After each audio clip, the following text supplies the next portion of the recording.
We are the Borg. Lower your shields and surrender your ships. We will add your biological and technological distinctiveness to our own. Your culture will adapt to service us. Resistance is futile.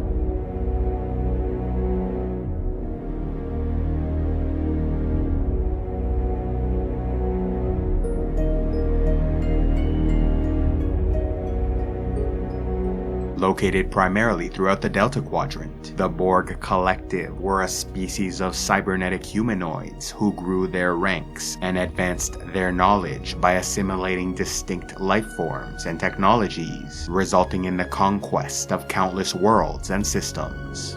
Suppressing individual identity, the Borg shared information and thoughts through a collective consciousness, allowing them to act as a singular, unified entity. Obsessed with achieving a state of perfection, they pursued a policy of focused aggression and ruthless expansion, where they assimilated anything deemed useful and destroyed any direct opposition. Yet this pursuit of efficient, continued advancement was enacted without malice or intentional cruelty, meaning they largely ignored less developed species and technologies unless they attempted to interfere with collective operations.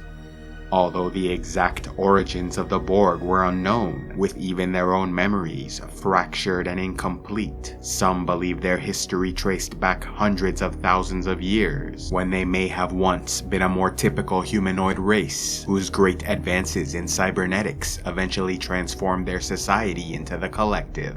Others, meanwhile, have suggested alternative theories, claiming they may have originated from the merging of a humanoid species with non-organic, non-humanoid group mind beings, formed from specialized atoms which acted as programmable matter, able to alter their physical state.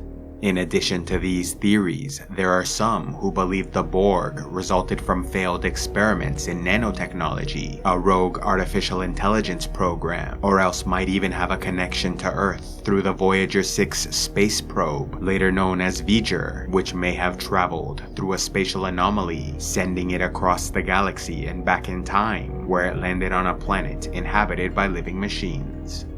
These beings then rebuilt and upgraded the probe before sending it back into space with the ability to continue learning, allowing it to eventually achieve sentience.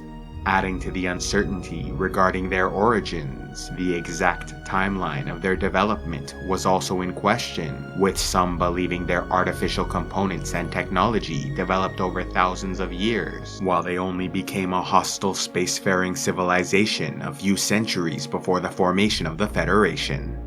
This rough approximation can be deduced by tracking the numbers they assigned to species deemed worthy of recognition, and through the testimony of the Vaadwaur, who claimed the Borg had only conquered a handful of Delta Quadrant systems by the 15th century. In any event, at some point in their development, a Borg queen emerged as a single unifying voice, which represented their shared will, bringing order to chaos with the ability to speak and act as an individual while remaining part of the collective. The Queen made her home and issued commands from the central nexus of the Borg Unicomplex, a vast region of interconnected ships and structures in the heart of their space. Though Borg drones often came from different planets, species, and backgrounds, their appearance became more uniform after assimilation, losing body hair and graying their skin color. This process began with the injection of nanoprobes, microscopic machines able to transform their physiology, causing the emergence of cybernetic implants. Their bodies were then surgically enhanced with external cybernetic components, usually resulting in the amputation of at least one biological arm and eye to be replaced with advanced prosthetics. Each Borg was also equipped with a neural transceiver, keeping them linked to the hive mind, a cortical processor for the rapid assimilation of information, a neural processor which recorded communications with the collective, and assimilation tubules to inject nanoprobes into future victims. Those selected for specific roles were then outfitted with specialized equipment, like the installation of weapons on tactical drones, while medical drones were granted medical and diagnostic tools. With so many cybernetic implants and changes to their biological bodies, individual drones were often far more physically capable than they were as members of their original species, made so strong and resilient they no longer required food, water, shelter, or air, even able to survive in the vacuum of space. All they truly required was regular intervals spent in a regeneration unit, which powered their artificial components, allowing their internal systems to perform maintenance and basic repairs. When injured beyond self-repair, drones were treated unless the damage was too great, in which case they were disassembled and their parts scavenged for reuse.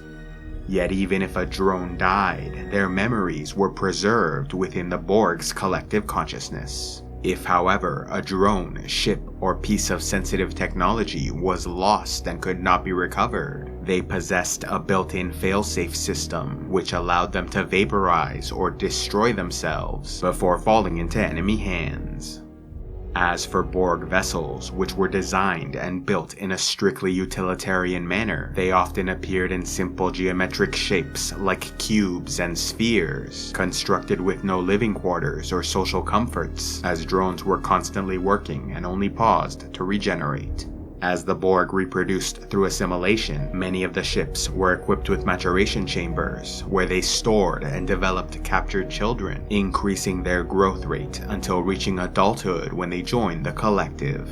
In addition to traveling at warp speed, Borg ships contain transwarp coils, allowing them to fly 20 times faster than 24th century Galaxy-class Federation ships. This technology then made possible the creation of 6 transwarp hubs, megastructures they used to rapidly deploy ships across all 4 galactic quadrants. Emerging as a superpower in the Delta Quadrant, the Borg began by assimilating and conquering neighboring worlds sometime before the 15th century, so that by the 24th century, the Borg had eliminated all known rivals and major powers in the area, holding dominion over a vast region of space. Their influence even expanded beyond the Delta Quadrant, conquering worlds in both the Beta and Alpha Quadrants, becoming one of the most feared and well-known species in the galaxy. Though most of the Federation was unaware of the Borg threat until 2365, by the 2350s, rumors circulated about a species of hostile, technologically advanced beings from the far side of the galaxy, which had already made inroads into the Alpha and Beta Quadrants by conquering peoples like the long-lived listeners of the Elarian system. Though most did not give these stories any serious consideration, a pair of exobiologists named Magnus and Aaron Hansen were convinced of their validity. Leaving their old lives behind, they brought their daughter Annika on a deep space mission to the Romulan neutral zone, where they disobeyed Starfleet and broke Federation law by abandoning their original flight plan in order to seek out the truth about this mysterious species.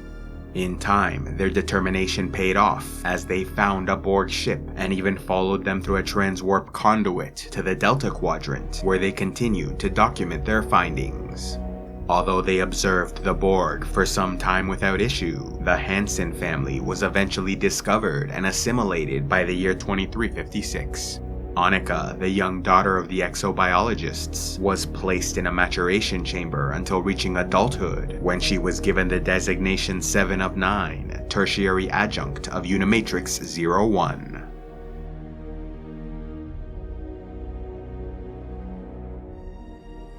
A special thanks to all those who contribute to CivilizationEx, like Ivan the Crowblade, Tio the Iron Banker, Delacruz the Freed, and Lelo Senpai the Wanderer. If you'd like to help the channel, you can sign up for membership through the YouTube Join button, buy merchandise from the store page, or else go to patreon.com/CivilizationEx, where you can get early access to videos, vote on future content, and access the Patreon-only series, Heroes of Lore and Legend.